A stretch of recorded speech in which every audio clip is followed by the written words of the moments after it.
Now, there were several reports of election violence that was reported today as well.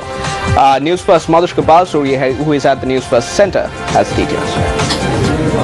Thank you, Ramesh. Well, several unsavory incidents have been reported today, including clashes, attacks and incidents of election laws being violated at today's provincial council elections. A clash erupted between supporters from the UPFA and supporters from the UNP at the polling centre set up at the Sigiriya Central College.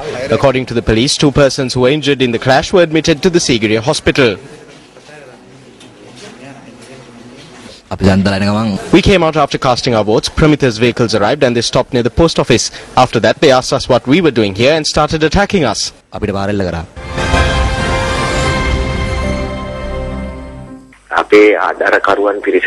We received information that a group of UNP supporters who were under the influence of alcohol were threatening our supporters and voters as well.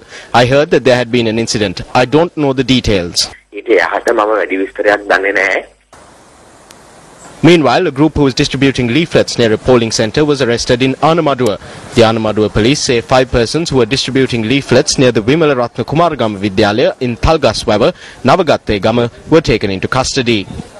A group that entered the house of a UNP supporter located on the Vennapur Kadawatha road earlier this morning had damaged the gate, windows and a parked vehicle.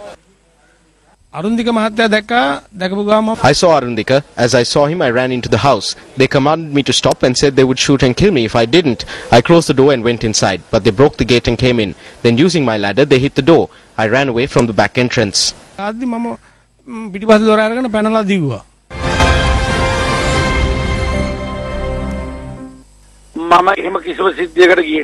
was not involved in any incident of this nature. I don't go to houses and break down gates. The election campaign was going on for over a month and we didn't touch a UNP supporter. Yet another clash erupted between supporters of the UPFA and UNP near a polling centre in Vennapur at around 10 this morning.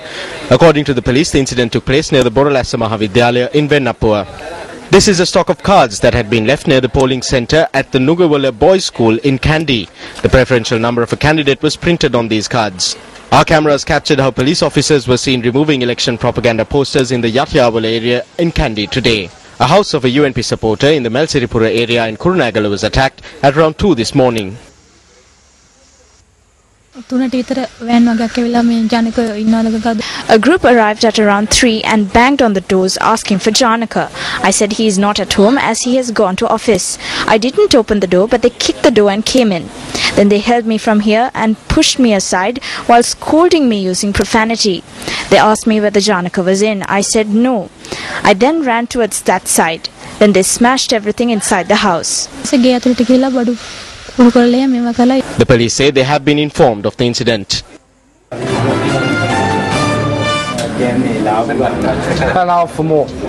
now for more election-related stories, we cross back over to Ramesh Irugal Madara at the election headquarters. Thank you, Madhushka. Well, there were several media briefings organized by election observers following the conclusion. We seem to be having some technical We received a report of fear being incited in voters in the Madagal area in Jaffna this morning. We also received a report of an incident where the vehicle of a Tamil National Alliance supporter was shot at in the Varuni 45 area in Chavakacheri. We also received a report of an incident where the residence of a Tamil National Alliance supporter was set on fire in Mullaitivu. We also received reports of election monitors being attacked in the Kilinochchi district. We have received reports of illegal propaganda activity from all 3 provinces. We witnessed several serious incidents unfolding in the northern province. One of the main incidents was the attack on an officer from Cafe in Kilinochchi. The vehicle of a candidate from the provincial council poll was shot at. In addition, voters from Kites and the Delft Islets faced certain obstacles when coming to the polling stations to vote. In addition, the residence of a supporter of a political party was set on fire. Cafe has received 576 complaints. 48% of these complaints were regarding illegal propaganda activity. 37% of the complaints were about the misuse of public assets. This is the highest number of complaints that Cafe has received during any election in the history of the country.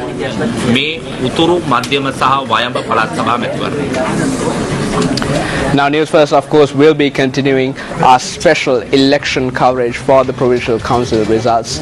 And we will, of course, bring you the results first and fast. You, of course, can follow the News First election results on our website www.newsfirst.lk as well as on Twitter. Now, don't forget, there will be a special election results analysis that will be hosted by Roshan Watawala tonight continuously on News First. For now, I'm Ramesh Irugal Bandara. Arundhati, it's back to you. Well, thank you, Ramesh, for that comprehensive report. And using the latest technology, we at News First were able to connect our News First Center in Colombo together with Studio 2 in the Colombo Center and also with the News First Center set up at the Government Information Department to bring our viewers the latest of the Provincial Council elections. But stay with News First as we bring you the latest. Now, moving on, we take a look at the newspaper cartoon of the day.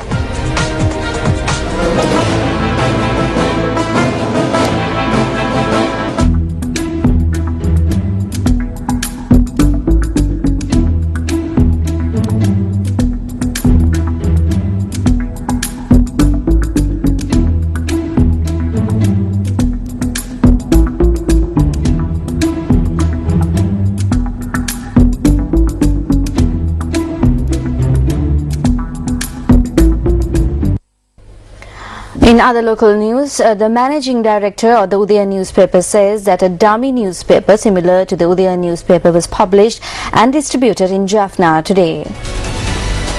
Managing Director of the Udayan newspaper E. Saravanabavan says that the main news story published on the dummy newspaper was completely different to that of the Udayan newspaper. He notes that the Assistant Elections Commissioner in Jaffna and election observers have been informed about the incident.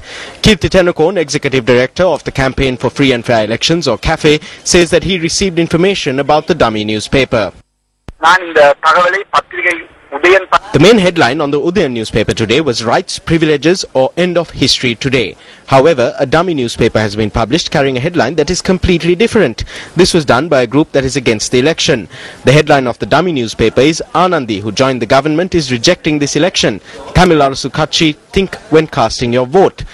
First, I would like to say that there is no truth in this newspaper. Secondly, this is a failed attempt to antagonize the public. We did not publish, nor do we have any link to this paper.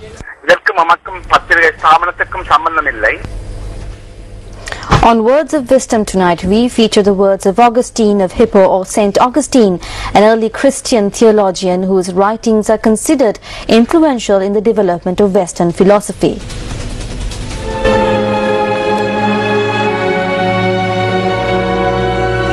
Patience is the companion of wisdom. Saint Augustine.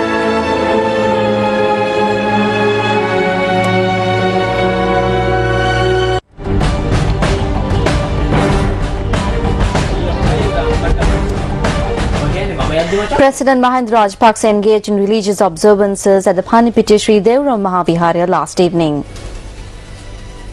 Upon his visit, the President presented Atapirikara to the Chief Prelate of the Uva chapter of the Siam sect, the Most Venerable Ambevela Panyasara Thera.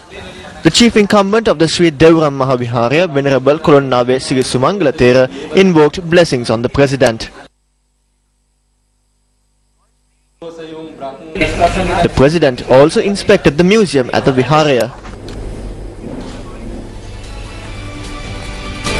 In an interview with the Times of India, Minister of External Affairs Professor G.L. Piri says that the observations made by UN Human Rights Chief Navinathan Pillai during a visit to Sri Lanka are biased and do not reflect reality. Minister Piri had added that Pillai had not taken into account compelling evidence provided to her during her visit, including a report by UN agencies prepared by talking to 917 people in the northern province. Now, responding to a question on the UN Human Rights Chief accusing Sri Lanka of moving towards an authoritarian rule, Minister G.L. Piri said that Pillai had not taken to note how army presence in the region has been cut down or that the same province is growing by 22% as against the national average of 6.2%. Mr. Piri also said that Sri Lanka is entitled to time and space to continue with the sensitive process in terms of implementation of the Lessons Learned and Reconciliation Commission report, and it's not unreasonable to expect goodwill from India.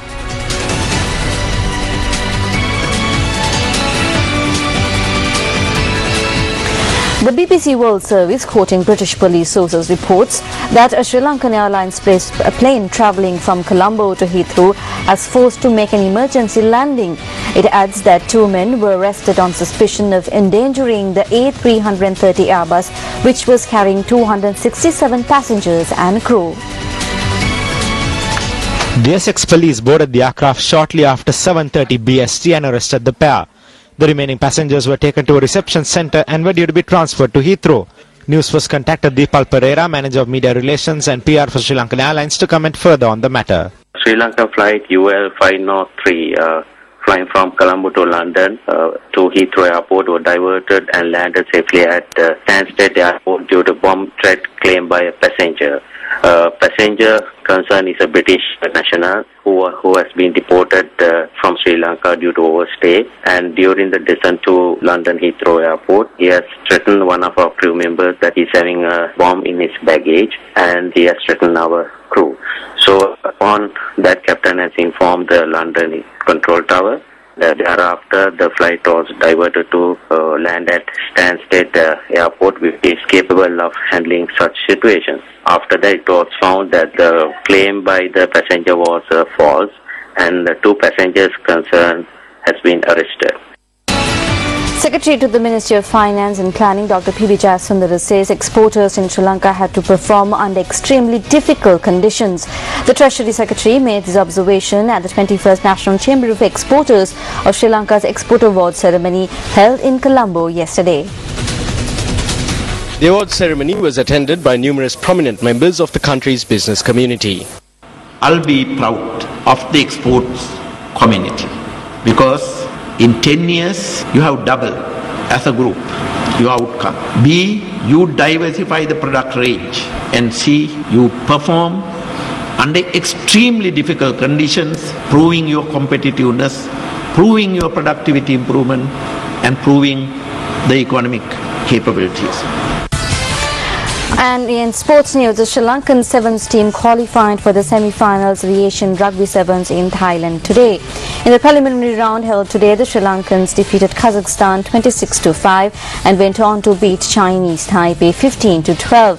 But meanwhile, in the Women's Sevens tournament taking place parallel to the Asian Rugby Sevens, the Sri Lankan women's team clinched the plate championship, defeating Singapore 17-5. Well, this is the first time that the Sri Lankan women's team has won the plate championship at the tournament. Oh, and here she goes down the sideline. Well done, that's huge confidence. Well, that's a look at Primetime Weekend for this Saturday. Be sure to log on, be sure to watch our News First election coverage, first and fast election coverage for the latest results of the provincial council elections. I'm Arundhati Mudanayaka. Thank you very much for joining us. Good night. First at 9. Hotline 0114-896-896. www.newsfirst.lk. Feedback